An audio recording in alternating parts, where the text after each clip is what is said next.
Vamos falar hoje a respeito de transtornos de humor e microbiota intestinal. Olha só, a microbiota intestinal pode sim estar relacionada a transtornos de humor. Pessoas que sofrem com esse tipo de oscilação têm uma vida instável, explodem por qualquer motivo, brigam, discutem e depois ficam com aquela sensação de impotência frente ao seu comportamento. Quando falamos a respeito de estabilidade de comportamento, de estabilidade de humor, temos uma maior sensibilidade com indivíduos que sofrem de transtornos mentais. Essas pessoas, muitas vezes, elas perdem a capacidade tão natural do ser humano de deliberar e, consequentemente, o seu direito à liberdade, à independência. Olha só, a saúde mental é algo muito delicado. Transtornos mentais são silenciosos e muito sofridos, tanto para o paciente como para os seus familiares. Esses indivíduos, eles vivem dentro de um labirinto sem saída, e seus familiares ficam na porta desse labirinto. Até onde vai a sanidade, né? O que a gente pensa a respeito disso? O que seria a razão? Os indivíduos que sabem controlar suas emoções são mais saudáveis? A pergunta aqui que fica. Como seria se pudéssemos melhorar esta condição através da composição da microbiota intestinal? Os prebióticos são uma opção eficaz para a otimização no tratamento dos transtornos mentais. Existe uma coligação entre saúde mental e o sistema da microbiota intestinal. Por exemplo, algumas vezes após o almoço gorduroso, ou mesmo um doce, podemos ficar mal-humorados, irritados, com aquela sensação de uma instabilidade mesmo, né? No começo, a sensação de prazer, e depois vem essa irritabilidade. Então, a composição da nossa microbiota intestinal pode causar alterações no nosso estado emocional. Estudos recentes mostram que a diversidade das bactérias intestinais podem ter reflexos pontuais em nosso humor. O estímulo do nervo vago, que está relacionado com estes neurotransmissores, que por sua vez são acionados através da modulação da microbiota intestinal, fazem parte desta interação cérebro-intestino.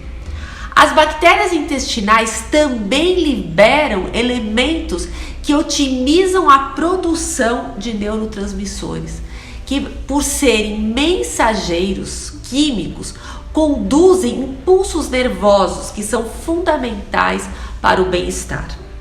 Os principais relacionados ao humor, ao bem-estar, são a serotonina, a dopamina e o GABA. Olha só que interessante também entender um pouquinho da Grécia Antiga, tá? Já existia o conhecimento que as doenças surgiam quando o nosso sistema digestivo produzia muita bile negra.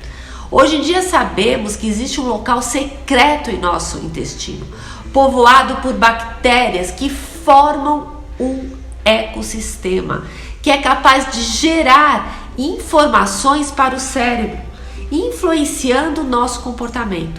Daí surge o termo psicobiótico.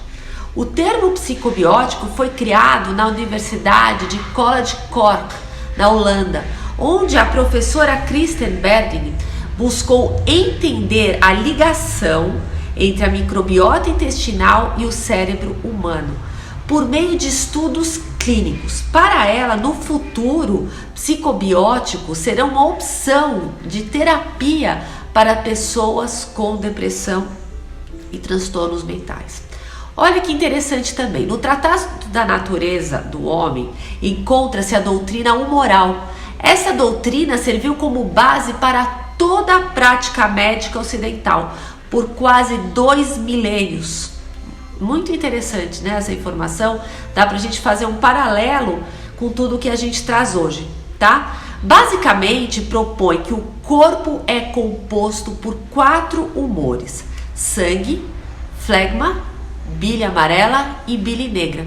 E a saúde estaria associada com a perfeita, justa proporção destes humores, tanto na forma qualitativa quanto na forma quantitativa. A doença seria resultado do isolamento de um desses humores em alguma região do nosso corpo, aonde estaria ocorrendo um desequilíbrio. Esse princípio é muito próximo daquele proposto por Alckmin sobre os estados de saúde e de enfermidade, tá?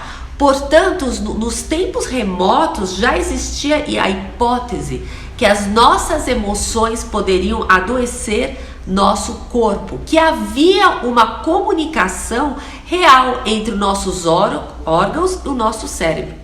Enfim, baseado em tantos avanços da ciência e medicina, podemos entender que indivíduos com alterações de humor podem sim se beneficiar muito com o sistema de tratamento Effion, pois este justamente irá alimentar e fazer crescer estas colônias de bactérias boas, melhorando assim o tratamento das pessoas que sofrem com transtornos mentais.